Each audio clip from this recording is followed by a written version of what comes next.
Hey there, my friends! I am Rabbit, and welcome to episode 95 of Let's Play Jade Cocoon 2.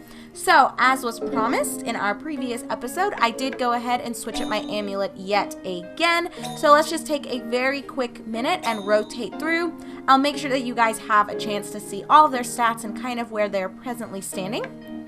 And then here are the skills and magic for Joan specifically. She is a Denodrag. I don't think I've brought her into battle yet, but maybe I have. I'm not entirely sure, but either way, this is what she looks like. All she has is Sapiath, which is a skill that we've seen countless times. So, moving on.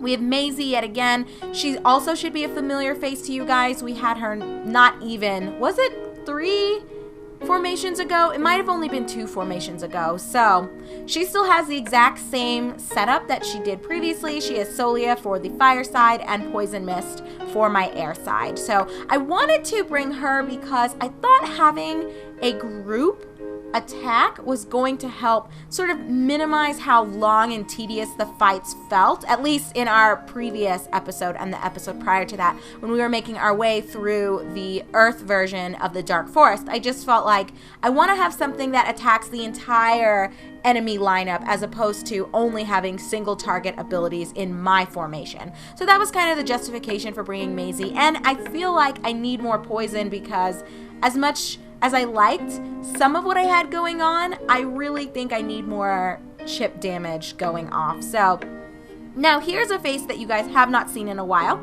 Here is Francine yet again. She does still have Ulvis from a long ass time ago because I haven't really done anything with the side abilities or the side skills that she has, but she's just going to be sporting Agnite for this formation because she is on my center here, which is fine because Ulvis is not going to do anything. So that's what she's got going on. Welcome back, Francine. And welcome back, Tacy. We had her maybe 2, 3, possibly 4 formations ago, and she also has the same shit that she had previously. So I won't spend too much time with this. She is Agnite, single target, Ulvi Luna, single target, which is okay. So I decided I did want to bring Hank back, which is a bit bittersweet because he's not really the offensive powerhouse that he was when you guys last saw him. I had merged him up not too long ago just to diversify what he had going on. So he does just have the B rank shitty ability called Cover, which isn't great, but we haven't had this yet, I don't think, in any of my lineups. So I thought, okay, I do want to have Hank back. Even if he's not going to be that useful, I think this might be okay, at least just to see. So he might have to go in an episode or 2, but it is what it is. Hank is back. Now, Carl is also back. I was telling you guys that I was absolutely missing having Tishu. Now, I don't know if with this formation, if having the mana restoration is that necessary, but I thought I'd go ahead and do it anyway. Plus, I wanted to bring my own defensive boosting skill. So, Ramakia is on him, and as soon as I have the opportunity to merge him next, I will be giving him Ramakite, because this one's a little outdated, and Tishu is kind of as good as it gets for what we presently have. And then last, as it's always been, here's Walter. He hasn't really gone anywhere in a long-ass time, so nothing changed for him. And then back to Joan. So let us just run onward back to the Dark Forest, and specifically we were in, oh my god, what was it called? Desolate Field? So let's continue where we left off, and it was kind of confusing for me because it appeared as though there were multiple entryways or multiple princess vines here. So I don't know which one we're supposed to take, but whatever. We'll start off by going back into these. Maybe we'll find an egg, or maybe just some, hey, fuck off, or maybe just some items. And here we go. We got a lovely gem.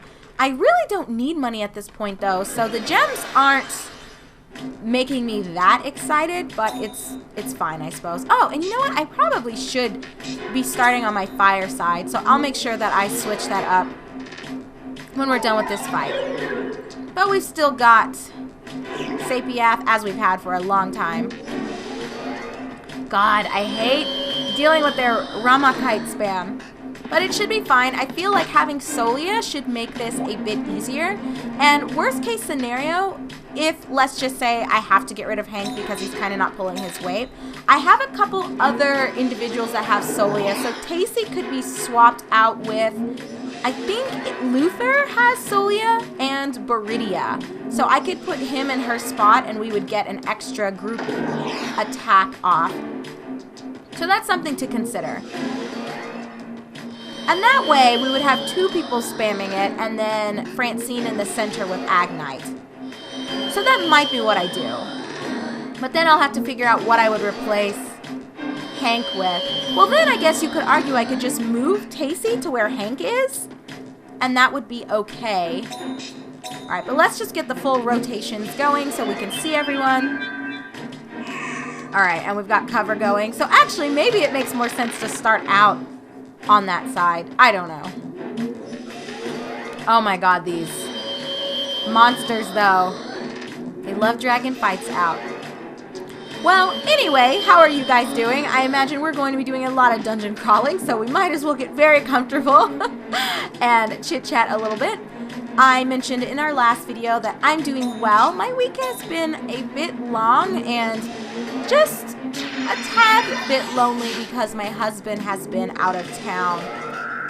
He has been in Vancouver because he was presenting at an anthropology conference. So him, his advisor, and like a couple of the other people who have been involved in the research that they have been up to, they all basically got their shit paid for to come and present on some of the gamer research that they're doing. So I've talked about this before, and I don't know everything about it because, you know, one, it's not my field of research, but they basically have been exploring like gamers and gamer culture, and they essentially have just been looking into like video game immersion and how people sort of have almost a duality with their life, right? So they almost have like this online life and then this real life. And it's fascinating because not too many groups have isolated gamers as a specific population. So for my husband's research, they've got like a group of like psychologists working on it, and then obviously he is an anthropologist and his specific field is anthropology, so they've been exploring it, and it's just been really fascinating to see all these different fields come together and look at many different components of yeah, let's just do it this way, and looking at the many different components of research that pertains to that population itself. So I don't know, he likes it okay. I think for him, gamers aren't necessarily the community that he wanted to isolate and study. It's more like he fell into it because his advisor and the person who is kind of running all of this is one of the front runners in researching this population. So it's opened a lot of opportunities for him. You know, my husband, when he's done with his master's program, he's going to be on like 5 or 6 publications, which a lot of people can't say. I know even for my program, and my program was fairly rigorous, I only graduated with my name on 3. Yeah, I think I only ended up on 3, and he's going to be on 5 and have a bunch of actual like poster presentations that he can also throw on his CV. So it's been a wonderful opportunity for him, even if he hasn't been that ecstatic about the research itself. I mean, he is getting into a very niche field and a niche area. So I'm very proud of him, and I hope that he can find value in it or bring himself to like it. And you know what? Even if he doesn't end up liking it in the long run, I mean, it's not the end of the world. He's very interested in geography and more so like language and culture than he is subcultures within the United States. So I think that's part of it, is that he's been feeling a bit bored. Like, not that gamers aren't interesting and that there's a lot to still uncover and discuss about gaming. So like, when you think about even a while ago how there were groups of people trying to say that video games were on par with other addictions, like my husband and like his advisor and all of them, they basically debunked that and said like you can't liken video games as an addiction like you would something like alcoholism or like smoking or drug abuse. Like it's just, or sex addiction even. Like it's just not the same thing. You might see similarities, but basically the old research, if you want to even call it that, that existed that implied that video games were detrimental or like inherently bad to expose youth to, like those had very little statistical support or statistical foundations to what they were saying. So it's really cool that my husband and his advisor and this entire group, that they've been kind of thinking about this and trying to explore these different components to a topic that is very divisive. Because if you even ask a lot of people who are parents and didn't grow up with video games or whatever, they've already adopted this mentality that video games are bad or lead to laziness or lack of productivity, like those are the people that would argue and say, no, video games are wrong, my kids will never play video games. I can even say specifically, one of the women that I work with, she has 3 sons, and like she never let her kids play video games. Like she just always says, oh no, they just lead to kids being lazy and nothing good ever comes from people playing video games. And so I remember there was one day when I was like, hey, I can understand, you know, as a parent, maybe you have certain things that you'd rather your kids do, but I think that it's a bit extreme for you to say that video games only lead to laziness or only lead to unproductivity, when one could argue that there are other things people encourage their kids to pursue that have those same, I don't want to call it even a side effect, because that has like a negative twist to it, you know? So anyway, there are people that are of this mindset based on shitty research, if you want to even call it that came out a long time ago that implied video games were wrong or bad, or basically that they cause more harm than good. So I think it's great that you have anthropologists now and psychologists, and I'm sure even people who are involved in like journalism and communications are exploring this as well. Like it really is the type of thing that multiple disciplines can explore and be interested in. So I don't know, I'm saying all that just to say, I feel as though, even though there's a lot that can be examined with this population, and there are many different ways you can approach looking at gamers. So for example, you could assess like quality of life compared to other things people participate in, like sports. So if you were wanting to try to say that with the rise of esports, video games can be likened to someone pursuing football or soccer or baseball or whatever, how does that impact their quality of life? Like, is it similar to sports? Is it better than sports? Is it worse than sports? So that's one way you could frame it and look at it. On the other hand, you could also look at it sort of like an addiction, I guess, if you wanted to go that route, where you could argue, well, okay, if we're going to say video games are of the same caliber as fucking alcoholism, let's look at the actual impacts of that. Like, how does someone who is, quote, addicted, unquote, to video games compare to someone who is addicted to alcohol? So then you could examine it that way and effectively debunk that it's actually an addiction. I mean, there are people that have addictive personalities, right? So you could argue that someone could become addicted to video games. And I know there have been instances where there have been people that have died playing MMOs because they won't eat or drink or fucking do anything. And in those instances, yes, the individual who died obviously was addicted to video games, but was their addiction related to the game itself, or did the person already have an addictive personality? I know my husband's father, so my father-in-law, we all know he has an addictive personality, and it switches what he is addicted to. So I remember when I first met them, so when I was 15 years old, my father-in-law was very heavily into like smoking and dipping. So he used like the oral tobacco, and he was just, I don't know, he was addicted to the nicotine, you know. He had a problem with smoking and chewing tobacco. Well, he did his best to like get off it, even though like he still a little bit now does it occasionally when he's stressed, but he tried to like switch what he did that frequently and what he was spending his money on. So then it came down to beer, and then he was always drinking beer, and he was never like a raging drunk asshole, so I'm not even saying that, but he went from you know, the dip and the cigarettes to beer, like with every single meal. Like basically he would have 4, 5, 6 cans of beer a day.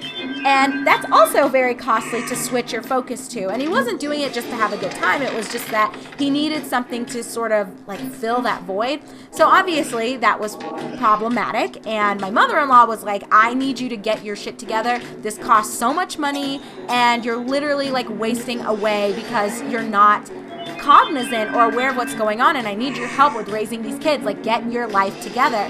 So then after he was able to get off the alcohol, this is so ridiculous sounding, he switched to tea. Like, I'm not joking, like sweet tea. This man started drinking sweet tea constantly, like 4 or 5 giant glasses of sweet tea every day, and he would drink it in a similar fashion to what he had been doing with the beer before. And obviously, like, the sweet tea had a lot of sugar in it, so then he gained weight. And anyway, the point of all this is just that he himself had an addictive personality. And yes, of course nicotine is addicting, and it leads to people being addicted to things like cigarettes and chewing tobacco, etc., etc. But when he wanted to quit, he was able to do so, but then he switched that addiction or that focus to something else, which was the beer. And then, because that obviously was not a better thing to shift it to, then he switched it to sweet tea.